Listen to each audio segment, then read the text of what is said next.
मैं ढूंढ रहा हूँ ये जम्मू कश्मीर में कांग्रेस किधर है, एक सीट ऑफर की छोड़ दिया। फिर महाराष्ट्र में कांग्रेस जो 100 सीट से अधिक लड़ती थी आज 85 सीट पे आ गई। फिर ये कांग्रेस पार्टी उत्तर प्रदेश में किधर 27 का मुख्यमंत्री घोषित कर दिया इन लोगों ने कि ये बनेंगे और 9 की 9 सीटों पे सिंबल नहीं है। फिर कांग्रेस केरल में किधर, अच्छा ये इंडिया लाइन कौन है, ये कौन है इंडिया लाइन? अनुराग जी अगले 1 मिनट 10 मिनट चीखेंगे, इंटरप्ट करेंगे, पर अनुराग जी की बातों पर भरोसा मत करो। He is political pickpocket. यहाँ पर पूरा मस्का लगाएंगे तहसीन को और उत्तर प्रदेश में तहसीन को बनेंगे कच्चा नींबू। घटाओ और कांग्रेस हटाओ। बीजेपी कांग्रेस को हटाए ना हटाए, समाजवादी पार्टी ने आज कांग्रेस के कंकाल को दफन कर दिया है, कांग्रेस के कंकाल को उत्तर प्रदेश में। इसके लिए शुभकामनाएं अनुराग जी। तुम क्यों इस्तेमाल कर रहे हैं? वो खोज रहे हैं कोई वोटर है क्या, कहीं मिलेगा वोट एक आध के नहीं मिलेगा। वो कैंडिडेट है क्या, कैंडिडेट भी खोज रहे थे आज बड़ी मुश्किल से कैंडिडेट को दूरबीन से खोज के आप अनाउंस कर पाए 8 कैंडिडेट। कितने दिनों से खोज रहे हैं, वो भी कैंडिडेट है ही इनके पास, उधार मांग के ला रहे हैं। भैया आ जाओ, बीएसपी से कोई आ जाओ, अरे भैया कोई समाजवादी है, कहीं कांग्रेस है, कहीं दूसरा दल है, कहीं भैया होगा, आओ हमारे पास है भैया, तुम आओ। ए भैया तुम किस पार्टी में हो? अच्छा टिकट आओ यहीं आओ। और सुनामी वो थे योगेंद्र जी ने बताया, हवा नहीं आंधी सुनामी। मैं तो कह रहा हूं नाविका जी स्टूडियो का दरवाजा लॉक कर दो, ये कांग्रेस वाले जैसे गायब हो तैसे भी गायब हो जाएंगे। एयरपोर्ट पे उन पे हेलो नहीं हुई, अगर हेलो कर लेंगे, अरे हेलो हुई लेकिन गले नहीं मिलेंगे। अरे नहीं भाई दोनों नेता गले मिले लेकिन चाय नहीं पी। अगर वो दोनों नेता इंडिया कर चाय तो पी लेकिन समोसे नहीं खाए। आप समोसे खा लेंगे, चाय देखिए दोनों नेता मिले चाय पी समोसे खा लेकिन उसमें रसगुल्ला नहीं खाया। आगे उस जगह पे जहां पे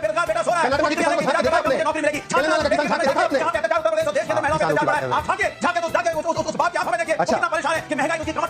चलिए शुरू करते हैं।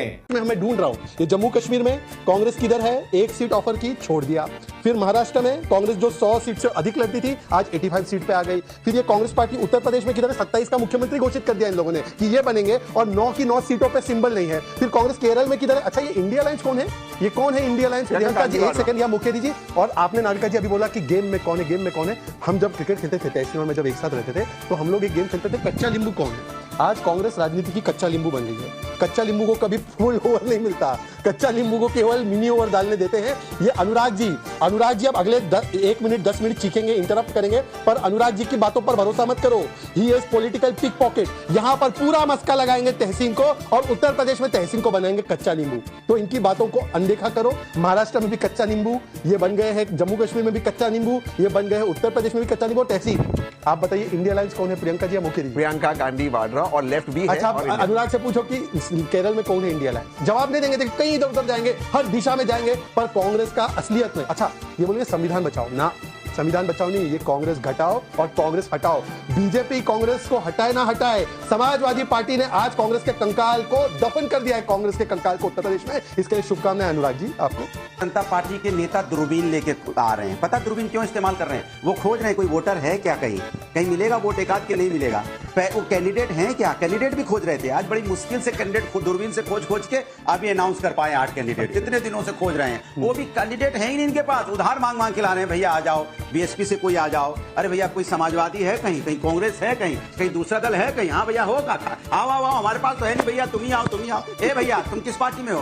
अच्छा टिकट आओ यहीं आओ। ए भैया आपको कोई मिला क्या? नहीं आओ हमारे पास, जल्दी आओ, कल लास्ट नॉमिनेशन, आज हम आपको भी फॉर्म दे रहे हैं। इन्होंने बुला के लोगों को टिकट दिए, इनके पास कैंडिडेट नहीं है, कैंडिडेट की कंगाली है, वोटर की कंगाली है, वोटर भी इनके पास नहीं है, कोई नहीं है। अब दूसरी बात, एक कच्चा नींबू करते हैं, इनके पास कच्चा नींबू की भरमार है। निषाद पार्टी बेचारे निषाद कच्चा नींबू बन गए, वो 4 दिन तक पड़े रहे कच्चा नींबू, बेचारे एक सीट भी नहीं मिली। अपना दल वो भी कच्चा नींबू, इनका राजभर जी वो भी कच्चा नींबू। और सुन लीजिए, और जो इनके जेजेपी कच्चा नींबू थी उसको कच्चा समझ के चबा के खत्म ही हो गई। पीडीपी कश्मीर में थी, उनका भी कच्चा नींबू है, वो भी कच्चा नींबू चबाई गए। ये उधर शिवसेना एनसीपी उनको भी कच्चा नींबू समझे हुए, लेकिन ये गलत फहमी में है। जिनको ये कच्चा नींबू समझ रहे हैं, एक दिन वही इनको कच्चा दे देंगे, कच्चा देंगे, तुमको समझ में आएगा।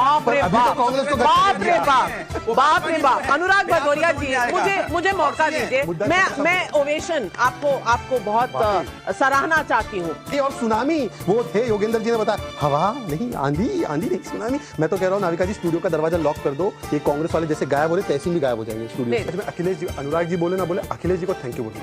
इन्होंने अखिलेश जी को चिरकुट छुटवैया बोला था, अखिलेश याद है कमलनाथ जी ने बोला अखिलेश। तो आज अखिलेश जी ने, जिन्होंने खड़गे जी को बाहर कर दिया दरवाजे के, अखिलेश जी ने उनको उत्तर प्रदेश के दरवाजे बाहर कर दिया। तो अखिलेश जी को धन्यवाद। हालांकि अनुराग जी नहीं बोलेंगे, वो अभी भी मस्का लगाएंगे, पीछे से जेब काटेंगे। दूसरी बात, आज देखिए कांग्रेस की स्थिति क्या है। कांग्रेस पार्टी जो एक समय पर 400 सीट लेकर आई थी, इस बार 328 सीटों पर लड़ रही थी, जीती जितनी भी सीटें। और कांग्रेस पार्टी जो है हर जगह जो है वो अपना वोट बैंक जो है थमा कर तो दे देती है थैले में, पर जब बारी आती है कि कुछ उनको भी मिल जाए बख्शीश, तो कांग्रेस पार्टी गायब हो जाती है। और आखिरी खड़गे जी के विषय में, भाई कुमारी शैलजा जी का अपमान किसने किया? सीताराम केसरी की धोती किसने फाड़ी? खड़गे जी। अरे आज रुक जाइए भाई, पीडीए वाले, खड़गे जी के लिए तो कुछ बोला नहीं आपने। पारिवारिक दलों का अलायंस है आपका। सुन लीजिए, खड़गे जी का जो घोर अपमान किया, और खड़गे जी को फिर बोला गया कि बोलो मेरा अपमान भी नहीं हुआ। बताइए, खड़गे जी को नहीं केवल दलित का आरक्षण खत्म करेंगे किसने बोला? राहुल गांधी ने विदेश जाकर बोला। 61 में आरक्षण खत्म करने की बात किसने की? नेहरू जी ने की। 80 to 90 मंडल किसने विरोध किया? और आज अनुराग जी देखिए, अनुराग जी जो है खड़गे जी के अपमान पे भी कुछ नहीं बोले, कुमारी शैलजा जी के अपमान पे भी कुछ नहीं बोले, और यहां से देखिए डाइवर्ट करके कहीं और टॉपिक ले जाएंगे, पर ये नहीं बोलेंगे कि कांग्रेस को एक सीट। अब मैं बोल लूं। अब देखिए, भारतीय जनता पार्टी के पास बोलने को कुछ नहीं है, तब क्या बोल रहे हैं सुनिए आप। किसी को कह रहे हैं जेब कतरा, किसी को कह रहे हैं जूते महंगे। अरे भाई, जनता ने आपको चुना था कि आप जनता के बारे में बात करेंगे, तो आप किसकी बात करते पता है? इंडिया गठबंधन की। अब इनकी बातें देखिए कैसी है, कभी कभी ऐसी बातें करते हैं, अरे इंडिया गठबंधन के 2 नेता मिले, एयरपोर्ट पे उनपे हेलो नहीं हुई। अगर हेलो कर लेंगे, अरे हेलो हुई लेकिन गले नहीं मिले, गले मिलेंगे। अरे नहीं भाई, दोनों नेता गले मिले लेकिन चाय नहीं पी। अगर वो दोनों नेता इंडिया गठबंधन चाय पी लेंगे, चाय तो पी लेकिन समोसे नहीं खाए। आप समोसे खा लेंगे चाय के, देखिए 2 नेता मिले, चाय पी, समोसे खाए लेकिन उसमें रसगुल्ला नहीं खाया। अरे भाई, क्या हो गया इस देश की राजनीति को? आपको झांकना है तो झांकिए उस किसान के घर में। हरियाणा में झांक के आए, आप कहां थे? गारंटी नहीं, हरियाणा में झांके तब कहां थे? उसके लागत हरियाणा में कहां थे? तो झांकिए हरियाणा में कहां थे? जहां पे बेरोजगार बेटा सो रहा है, कर्नाटक के किसानों को झांक के देखा आपने? नौकरी मिलेगी। तेलंगाना का किसान झांक के देखा आपने? जहां पे अत्याचार उत्तर प्रदेश और देश के अंदर महिलाओं पे अत्याचार बढ़ा है, आप झांकिए, झांकिए तो उस बात की आप हमें देखिए। अच्छा। कितना परेशान है कि महंगाई की उसकी कमर टूट गई है। अच्छा। कभी झांकिए तो सही। हरियाणा के किसानों किसने वोट किया? हरियाणा के किसान किसके लिए वोट किया? कोई यहाँ नौकरी के लिए परेशान है। अच्छा। कहीं ना कहीं रोड में गड्ढे हैं, कहीं मेडिकल कॉलेज नहीं है, कहीं हॉस्पिटल नहीं है। कोई नौकरी ढूंढ रहा है तो राहुल गांधी को बेरोजगार कर दोगे आप? आपको उनकी चिंता नहीं है। राहुल गांधी को काहे बेरोजगार कर दिया आपने? 2 गठबंधन के नेताओं ने समोसे खाए कि नहीं खाए, चाय पी कि नहीं अच्छा, पी, मतलब टिकट देना कौन समोसे फर्स्ट रो में बैठा बराबर। था, कौन सेकंड रो में बैठा था, कौन थर्ड रो में था, कौन से बगल में बैठा था, कौन बाजू, क्या अच्छा जवाब ले लीजिए। देखिए, भारतीय जनता पार्टी को तो अपना तो कुछ है नहीं, प्रवक्ता भी उनके इंपोर्ट करके आए हुए हैं, नेता भी उनके इंपोर्ट करके आए हुए हैं, उनके चीफ मिनिस्टर कई इंपोर्टेड हैं, दूसरी पार्टी से गए, तो बीजेपी के पास है क्या? अगर ये किसी दिन चले गए तो बीजेपी के पास क्या बचेगा, जरा बता दीजिए। तो मैं आपसे पूछ रहा हूँ, कितने प्रवक्ता आ गए दूसरे दलों से, दूसरे दल वाले फिर से कहीं और चले गए। बिल्कुल, मैं जवाब दे रहा हूं। मैं इनको बताना चाहता हूं, बीजेपी राजवर्धन जी को, कि भैया सुन लीजिए कि आप कह रहे थे जेडीयू छोटी पार्टी है क्या? पूरी पार्टी चला रही है।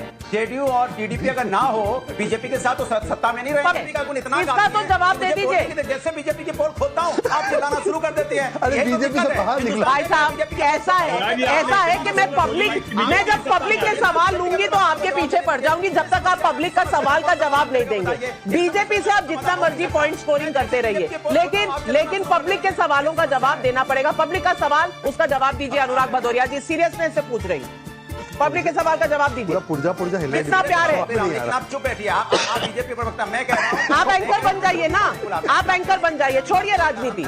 अरे बोलने दीजिए ना, दिक्कत ये है आप बोलने ही नहीं देते भाई। तो आप बोलने मत दीजिए, तो पूछ लीजिए दूसरे सवाल। हम लोग थोड़ी आज का ये भी बड़ा मजाक है कि अनुराग भदौरिया को बोलने नहीं बता रहे क्या आप? बीजेपी कोई सीट दे दे रहा है उसको बोलने नहीं। जेडीयू को छोटी पार्टी बताना चाहते हैं क्या? फिर वही